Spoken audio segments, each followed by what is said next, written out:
50 ans d'histoire, d'innovation au Salon du Ciel. Bonjour Xavier Terlet. Bonjour à vous. Alors 50 ans d'histoire, ça passe tellement vite. Ça passe vite, ce Ciel, déjà 5 jours, ça a passé très vite. C'est ça, hein, 5 jours, c'est passé très vite. Finalement, quel est votre bilan de ce 50e Salon du Ciel? Je vais regarder le côté innovation, hein, puisque c'est mon domaine sur le salon. Un bilan très positif, puisque je veux dire, peut-être comme d'habitude, même si on s'habitue jamais à ça, on a eu énormément de succès sur Ciel Innovation à l'entrée du Hall 6.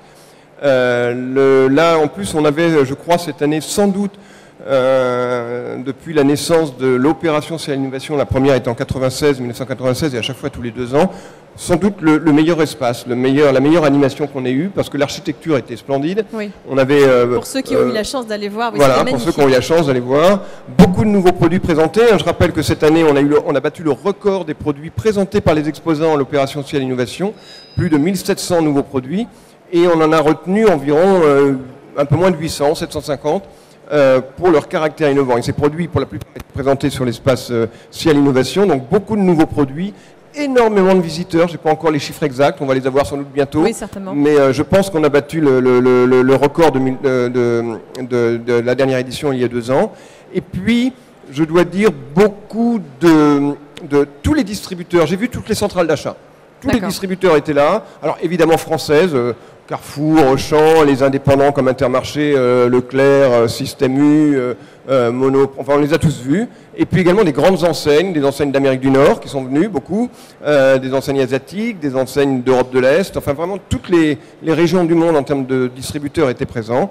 Et bien sûr, tous les industriels qui viennent regarder les tendances, qui viennent décoder ce qui se fait de nouveau pour peut-être mieux innover demain et présenter des produits pour la prochaine édition du Ciel. Et parmi les produits que vous avez vus sur l'innovation, est-ce qu'il y en a... allez, vous allez me donner le top 3 de vous, c'est votre opinion, hein. C'est très difficile le top 3 parce que moi, toutes les innovations, je les aime pour plein de raisons. Mais moi, j'aime... et puis en plus, choisir parmi tous ces produits, c'est difficile. Mais j'aime les innovations qui sont simples et qui peuvent plaire aux consommateurs, même si ce n'est pas de la rupture, comme on dit, vous savez, cette innovation rupture, je sais que le consommateur, lui, il n'attend pas de la rupture, il attend du bénéfice nouveau. Oui. Donc je dirais, mon premier choix, et ce n'est pas une innovation vraiment surprenante, c'est de la farine en sachet de 100 grammes. Oui. J'aime bien ce produit parce que c'est pratique, c'est 90 centimes d'euros, avec ça on fait plein de choses et on n'a pas besoin d'acheter un kilo. Vous savez qu'un consommateur, encore une fois, il a 25 euros en poche, en France en tout cas, quand il va dans un supermarché. Si on lui propose des produits trop chers, voilà. C'est pas lui de faire le stock, hein, c'est au distributeur ou à l'industriel de faire le stock, c'est pas au consommateur. Et aujourd'hui, on a besoin de produits doses, justement. Voilà une innovation intéressante. Deuxième peut-être innovation, parce que là, pour le coup, elle est rupture et elle préfigure peut-être ce qu'on mangera demain. C'est, vous savez, ils ont fait la une de toutes les chaînes de télé, les fameux champignons. Champignons faits à la maison. Voilà. Alors, c'est 2 exposants qui présentent le même produit. Ce produit ils sont arrivés ex aequo d'ailleurs. Hein, ils sont arrivés ex aequo. On n'a pas pu les départager parce que c'est le même concept. Le concept, c'est quoi? C'est une boîte. Alors, dans un cas, il y a de la sciure de bois.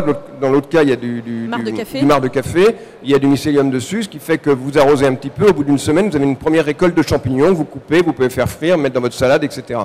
Donc, ce concept-là, bon, ok, on va dire c'est un gadget. Moi, je pense pas, parce que ça préfigure une volonté du consommateur d'auto-produire un certain nombre de produits qu'il consomme. Il y a le retour à ce qu'on fait chez soi, finalement. Exactement. Et on a, d'ailleurs, pour valider ça, on a demandé à TNS Sofres de poser un certain nombre de questions aux consommateurs, comme on fait une étude qui s'appelle Food 360, qui est très riche d'enseignements. Et on apprend, par exemple, dans cette étude, que 43% des consommateurs français consomment une partie dans leur alimentation, une partie, ils ont produit eux-mêmes. Ça va évidemment des herbes aromatiques, des salades, des tomates, des œufs même. Ils ont un petit... même en ville, hein, on peut avoir un poulailler sur son balcon, par exemple. Et ça de plus en plus. Donc ce produit qui paraît anecdotique préfigure peut-être une typologie de produit qu'on pourrait voir dans l'avenir. Voilà. Et le top 1 Vous en avez donné 2. J'en ai donné 2. Oh là là, c'est très difficile.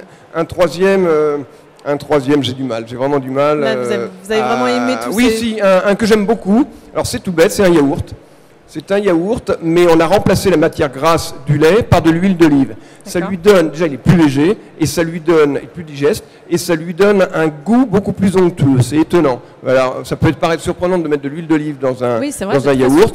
Il y a 4 ans au Cial d'ailleurs, il y avait un industriel, un petit producteur français qui fait du jus d'orange, qui a ajouté une goutte d'huile d'olive dans son jus d'orange. Et je peux vous assurer que le jus d'orange était beaucoup plus onctueux, beaucoup plus agréable à boire qu'un jus d'orange classique, moins d'amertume en tout cas et moins d'acidité. Donc ça c'était il y a 4 ans, là maintenant, voilà, on voit que 2014, ça vient sur les yaourts, donc là c'était une autre tendance. Voilà, c'est une autre tendance. Et une tendance qui est assez intéressante aussi sur Social, qu'on a vu vraiment sur Social, c'est sans doute né de la crise. C'est-à-dire qu'on a, vous savez que l'alimentation est sans doute un des seuls secteurs d'activité, enfin qui peut apporter du plaisir facile, si j'ose dire. C'est plus facile de se faire plaisir avec un produit alimentaire, on va peut-être dépenser 20 ou 30 centimes d'euros de plus que le produit classique, qu'avec le dernier iPhone ou un voyage au bout du monde ou un après-midi chez Disney World, par exemple. Eh bien, ce sont des produits du quotidien, basiques, mais qui sont magnifiés par une petite touche qui fait que ça coûtera un petit peu plus cher, mais on peut quand même se l'offrir. C'est une boîte de sardines à l'huile avec de l'huile de homard, par exemple. Ça va être des gnocchis avec de la truffe à l'intérieur, un tout petit peu de truffe, mais ça change tout. Le mélange des saveurs. Le mélange des saveurs et le produit basique que l'on va sublimer grâce à un petit ingrédient. Ça fait, 50 centimes d'euros de plus, mais quel résultat et quelle différence. Alors je sais que vous êtes très investi aussi dans la lutte contre le gaspillage. Le gaspillage, voilà. Merci. Et donc, du coup, sur le salon, vous avez vu quoi? Vous avez vu des choses nouvelles? Alors, on commence à voir des choses, parce que je crois, et là, c'est un message que j'ai envie de faire passer, que les industriels ont encore beaucoup de travail pour aider le consommateur à moins gaspiller. Le consommateur est très demandeur de lutter contre le gaspillage. Hein. Il a beau acheter même le produit le moins cher, s'il en jette la moitié, il est 2 fois trop cher. Oui, bien sûr. Donc le consommateur, il veut qu'on l'aide à ne pas gaspiller. Ça veut dire des emballages qui permettent de conserver les produits plus longtemps. Ça veut dire des produits à la bonne dose. Et souvent, ce n'est pas le cas.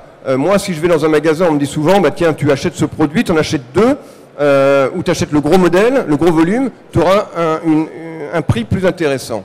Donc ça veut dire qu'on me dit, achète gros, achète du volume, et moi, je n'ai pas forcément ce besoin-là. Je crois que les industriels auraient intérêt à le faire, comme on le disait tout à l'heure, à proposer davantage de doses qui correspondent aux besoins de consommation, l'unité de consommation. Avec des packaging, évidemment. Avec des packaging adaptés, voilà, par exemple. Ça va être aussi, on en voit quelques-uns sur le salon, des produits qui aident à magnifier les restes, par exemple. Quand il vous reste un peu de poulet de la veille ou un peu de poisson, etc., eh ben on vous propose une sauce avec des petites graines, petites choses comme ça, un petit kit qui va vous faire magnifier le reste, ça va vous faire un repas. C'est pas les restes. On aurait peut-être jeté le reste. Et là, on va le réutiliser. C'est ça aussi, rendre service aux consommateurs. Et là, je crois que la lutte contre le gaspillage, ça touche tout le monde, toute la chaîne de valeur, du producteur. Il y a beaucoup de déchets au niveau de la production, de distribution, j'en parle pas. Combien on voit des émissions de télévision là-dessus sur des produits, des quantités énormes de produits qui sont à la poubelle parce qu'on ne peut plus les vendre avec les dates de péremption. Et puis au niveau du consommateur, des gestes malins. Il suffit aussi, par exemple, quand on est un consommateur, d'avoir un peu de jugeote et de mettre les produits qu'on vient d'acheter au fond du réfrigérateur et replacer les anciens produits plus près de soi. C'est tout simplement des gestes comme ça qui feraient qu'on jettera moins de produits. Donc sur le Cial, finalement, on a vu ce genre de choses pour essayer d'aider justement le consommateur à Absolument. mieux consommer. On le voit, on commence à le voir. C'est bien, c'est intéressant, mais je pense qu'on peut aller encore plus loin. Et là, c'est le message que j'ai envie de faire passer du côté des industriels. Donc un bilan Allez, je vous donne 3 mots. Comment vous pourriez définir le Cial 2014 ? Très innovant, très dense, beaucoup de monde, beaucoup de produits, et très festif. C'est les 50 ans. C'était vraiment... Moi, j'ai eu l'impression, ce côté festif, ce côté un peu de convivialité qu'il y avait dans les allées et sur l'espace Cial Innovation, j'ai quand même l'impression que le business repart. Enfin, j'ai envie de donner un signe positif et d'optimisme pour l'avenir en matière d'industrie alimentaire. Bon, je vous remercie beaucoup, Xavier Terlen, d'avoir passé toute cette semaine avec nous ici sur Cial TV. Et nous, on se retrouve très bientôt.